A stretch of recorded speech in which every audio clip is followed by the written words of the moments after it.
أصدقائي المشاهدين متتبعي بي سبورتس، أهلا وسهلا ومرحبا بكم في ملعب المباراة هنا في الفولفسبورغ أرينا هنا في ألمانيا. هو لقاء مرتقب في دورة الثمانية لدوري أبطال أوروبا 2016 بين الريال 4-3-3 لكتيبة الانطلاقة القوية من الفرنسي بنزيما. رونالدو جول لكن اوفسايد تسلل أول دقيقة، والمدريد يكشر يعنون، وسيسو زيدان يؤكد أنه الملعب ممتاز للريال مدريد. يمشي القطار باين السريع تراكستير بيبي تراكستير يوزع كرة خطيرة رأسية ونفاس كرة لكيلور، وأول هجوم بعنوان الخطورة الألمانية وأول أتاك في رياكشن الألمان وأمانة الأنصار يؤمنون. بنزيما جول مش مطلوب بنزيما جارث بيل. كرة تضيع يا كريم، كرة تضيع يا كريم. بنزيما لم يلعب من دو الوحدة اثنين مع رونالدو أنانية دانيلو يبعد عليه يوصل كرة فرصة بينالتي للبي اف ال في 16 دقيقة لعب في الشوط الأول.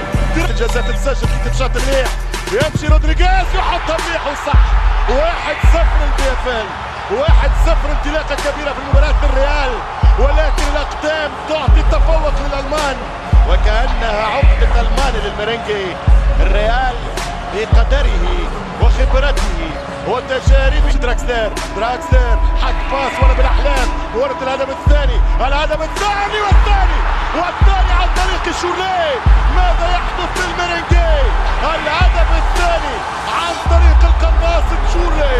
المباراة تاخذ منحى آخر، تاخذ بعد آخر. الريال يلعب فولفسبورغ. شوف دراكستير يمشي مرة أخرى الانطلاق والشوط. جارد باسي وبنزيما والكرة برا.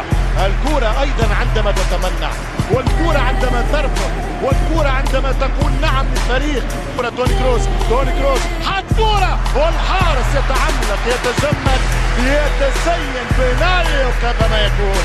رائع أنت. كرة جاريث بالفعل يمشي جارث بيل ولكن عالية يخرق يفشل الويلزي ولا يستغل الريال الكرة الثابتة والشوط في الشوط الثاني مثل ما هي الإمكانية متاحة والفرصة سانحة لفولفسبورغ لإضافة هدف ثالث قاتل. يمشي به المدريد منتشي ومتمني ومتهني. النتيجة 2-0 واقعية البي اف ال وممكن انتهاء. جارث بيل يدخل منطقة الجزاء يعطي باس كرة رونالدو وكريستيانو يفشل في التهديف. هل هي عقدة الملاعب الألمانية ماذا؟